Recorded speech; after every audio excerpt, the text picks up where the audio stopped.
Le lion qui devient un mouton. Hey, c'est moi qui raconte, on a dit. D'accord? D'accord, c'est toi qui raconte. Alors, il était une fois une énorme lionne, enceinte et à moitié morte de faim. À mesure que les jours passaient et que le lionçon grandissait dans son ventre, elle avait de plus en plus de peine à se mouvoir pour aller chasser.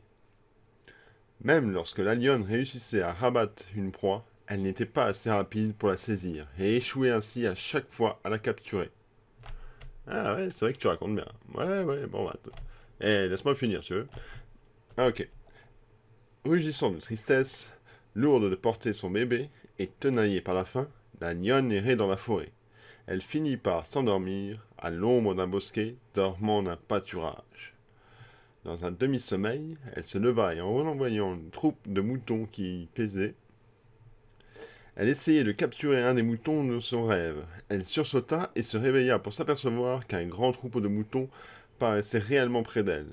Submergée de joie, oubliant le bébé qu'elle portait en elle, et poussée comme dans un délire par des affres de la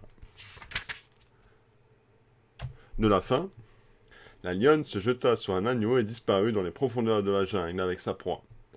La lionne ne réalisa même pas que dans sa fougue et son effort violent pour sauver son agneau, elle avait mis à bas son petit. Les moutons furent paralysés de peur par cette attaque, mais une fois que la lionne eut disparu, la panique fut passée. Ils se remirent dans leur stupeur et s'aperçurent qu'un agneau manquait. Ah ouais, c'est cool ton histoire. Et qu'est-ce qui se passe en Suisse là tu me racontes? Eh, tu l'as payé ce livre? Non mais franchement, c'est moi qui raconte, alors d'abord tu me laisses raconter, hein. Alors, c'était où que je me raconte? Alors, les troupeaux bêlaient de chagrin dans son langage de mouton. Bah, il découvrit à leur grande surprise que le lionceau désemparé qui vagissait au milieu d'eux, l'une des brebis eut pitié de son lion et l'adopta comme l'un des siens. Plusieurs années passèrent, le lion orphelin devenu à présent un animal adulte doté d'une belle crinière, d'une longue queue, se déplaçait dans le troupeau en se comportant exactement comme un mouton. Bêlant au lieu de rugir, en mangeant de l'herbe plutôt que de la viande, ce lion strictement végétarien s'était parfaitement dans l'inoffensivité au point de devenir doux comme un agneau. Il advint qu'un jour un autre lion flânait dans la forêt, qui avoisinait le vert pâturage. À son vif plaisir, il aperçut le troupeau de moutons. Ivre de joie et exacerbé de faim, ce lion vigoureux se mit à pourchasser le troupeau. En fuite quand, à sa grande surprise, il remarqua le mouton de forte carrure qui, la queue dressée, fuyait à toute vitesse en tête du troupeau. Le lion chasseur s'arrêta pendant un instant, en battant de l'air de surprise avec sa queue et s'interrogea.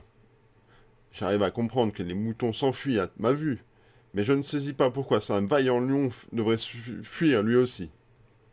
Ce lion emballé m'intéresse. Bien déterminé à rattraper le lion en fuite, il courut aussi vite que lui, et puis derrière le pauvre animal en fuyant et se jeta sur lui. Le lion mouton s'évanouit de peur. L'autre lion était stupéfait plus que jamais. Frappant le lion mouton pour sortir de sa torpeur, il réprimanda d'une voix rauque. Réveille-toi, que t'arrive-t-il? Pourquoi toi, mon frère, lion, tu t'enfuis devant moi? Le lion mouton ferma les yeux et bela d'un langage de mouton. Je t'en prie, laisse-moi partir, ne me tue pas, je suis qu'un mouton du troupeau de là-bas, qui s'est enfui et qui m'a laissé. Ah, je vois maintenant pourquoi tu belles, s'exclama ton ravisseur. Tu réfléchis maintenant un moment, et puis avec ses mâchoires puissantes, il saisit le lion mouton par la crinière et le traîna vers un lac qui se trouvait en lisière du pâturage. Quand les atteignant le rivage, il poussa la tête de la créature égarée au-dessus de la surface de l'eau. À la manière qu'elle puisse y voir un reflet se mit à secouer à la rigueur, car le lion mouton avait toujours les yeux fermés par la peur. Que t'arrive-t-il demanda son ravisseur. Ouvre les yeux et vois ce que tu n'es pas un mouton. Non, mais c'était moi qui étais censé appeler. Ok. Je t'en prie, ne me tue pas, laisse-moi m'en aller. Je suis pas un lion, mais seulement un pauvre mouton docile. J'ai mis ça, le stupide animal. L'autre lion, gagné par la colère, s'assigna un grand coup et prit prisonnier. Sous l'impact de celui-ci, le lion mouton ouvrit les yeux et fut étonné de voir dans le reflet de l'eau, non pas la tête d'un mouton comme il s'y attendait, mais la tête de lion pareille à celui qui le secouait avec sa patte. Alors, la puissante créature dit en langage de lion. Regarde, mon visage et le tien se reflétaient dans l'eau. Ce sont les mêmes, et ma voix rugit. Elle ne bêle pas. Tu dois rugir au lieu de bêler. Au lion, le, le lion mouton, convaincu, tenta de rougir, mais il réussit tout d'abord et n'émettre que quelques rugissements chevrotants. Mais grâce à un coup de patte et exhortations de son nouvel ami, il finit par rougir correctement. Ainsi, les deux lions bondirent à travers les champs. Ah ouais, c'est cool, j'adore ton histoire. Merci, merci. Cette histoire illustre à merveille de la façon dont la plupart d'entre nous, bien que fait l'image de toute puissance du lion divin de l'univers, ne se souvient que d'être né et d'avoir été enlevé par des brebis de la faiblesse humaine. Par conséquent, nous brûlons par peur devant les prédateurs que sont la maladie, la pénurie, le chagrin, la mort, au lieu de clamer tout au fort de notre immortalité, notre force, et de chasser en rugissant l'illusion de la mortalité et de l'ignorance. Ok, ouais, c'est cool. Et donc, vivre sans peur, libérer les forces secrètes de l'âme, de Parana, Yama, Yoganda. Yoganda. Comme, voilà. Ok, maintenant t'es un lion, alors tu rugis. Ouais, je rugis, je fais du lion. Ouais.